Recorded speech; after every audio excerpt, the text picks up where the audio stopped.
चैतन्य पाठशाला, राप्ती उपत्यका, Deukhuri, मौरीघाट, Dang. Contact us at 98578-51131, 98578-51132.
होइन, कस्तो नाटक हो? हाम्रो नाटकको शीर्षक छ जिन्दगी अमूल्य छ। दाजुभाइ दिदी बहिनी हो, हामी सबैको जीवनमा समस्या आउँछ। कोही पढाइमा असफल हुन्छन्, कोही बेरोजगारीमा पिरिन्छन्, कसैलाई परिवारको दबाव हुन्छ, तर कतिपयले यी समस्याबाट भाग्न जीवन नै अन्त्य गर्ने सोच बनाउँछन्।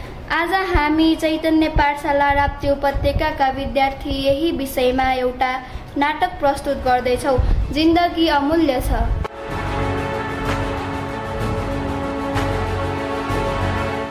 के भयो साथी? केही दिनदेखि तिमी हामीसँग कुरा नै गर्दैनौ? म थाकिसकेँ यार। पढाइमा पनि राम्रो होइन, घरमा यति धेरै दबाब छ। म यो घरकै होइन जस्तो लाग्छ मलाई त। मलाई लाग्छ म भएको केही काम छैन। म नभए पनि कसैले फरक पर्दैन।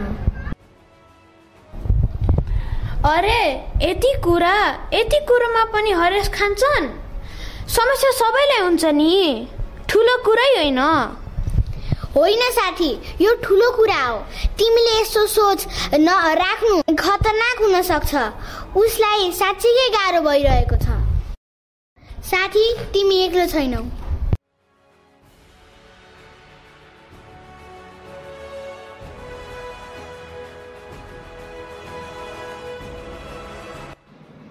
बाबा, आमा, मलाई सम्हाल्न गाह्रो भइरहेको छ।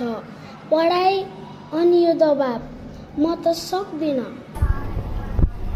सबैलाई कठिनाइ हुन्छ। अरू छोराछोरी हेर्नु कति राम्रो गर्छन्, तिमी किन उत्तिकै मेहनत गर्दैनौ? तिमी पनि उत्तिकै मेहनत गर्नुपर्छ। तिमी किन सक्दैनौ अरू जस्तो? बडो नाटक गर्छ, पढ्नु सर्नु छैन, बहाना मात्र बनाउँछ। खुरुक्क पढ्न बस। तर म प्रयास गरिरहेको छु त, तर हुँदैन।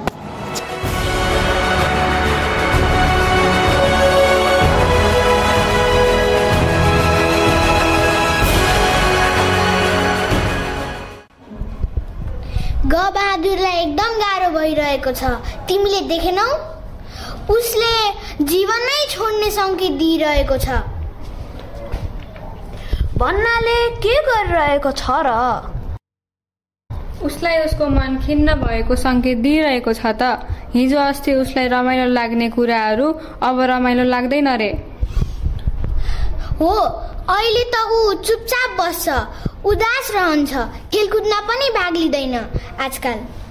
अनि अस्ति त अब भेट होला नहोला, अरू गल्ती गरेछु भने माफ गर पो भन्छ भने। हो, मलाई त सुरुमा केही होइन भन्थाने, हल्का सा समस्या थाने, तर कुरो त गम्भीर रहेछ। के गर्ने त होला? हामी चुप बस्नु हुँदैन, उसलाई निकै गाह्रो भइरहेको छ, उसलाई सहयोग गर्ने ठाउँमा पुर्याउनु पर्छ।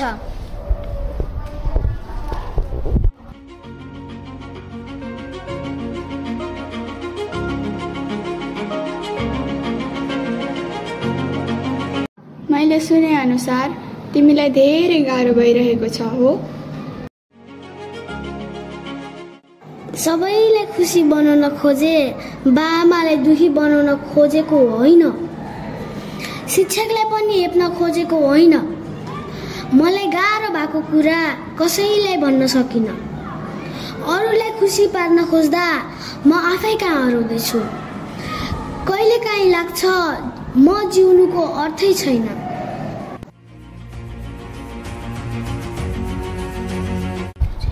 यस्तो परिस्थितिमा यस्तो महसुस गर्नु सामान्य हो, तर समाधान आत्महत्या होइन। तिमी महत्त्वपूर्ण छौ, तिमी बोल्दैछौ, त्यो ठुलो साहस हो। तिमी आँटिलो छौ, नबिर्स तिमी एक्लो छैनौ। हो, हामी सधैँ तिम्रो साथमा रहनेछौ। सुरुमा व्यवस्था गरे, तर अब बुझे जीवन अमूल्य छ।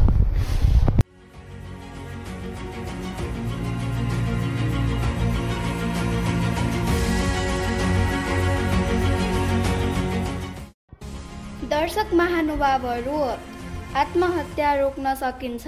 सङ्केतहरू बुझौ। चुप लाग्ने, निराश हुने, कसैसँग नबोल्ने, यी सङ्केतहरू कसैमा देखिने बित्तिकै हामी सजग हुनुपर्दछ। यस्तो बेलामा हामीले उनीहरूलाई सुन्ने, साथ दिने र सहयोगी निकायमा पुर्याउने काम गर्नुपर्छ। यी नै जीवन बचाउने उपाय हुन्।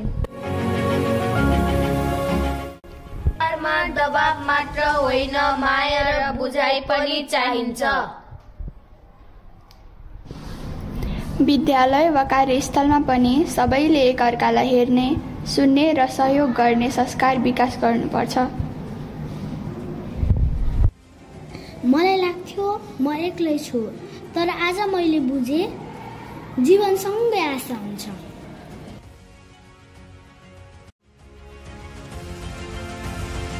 समस्या अस्थायी हुन्छ, तर जीवन अमूल्य छ।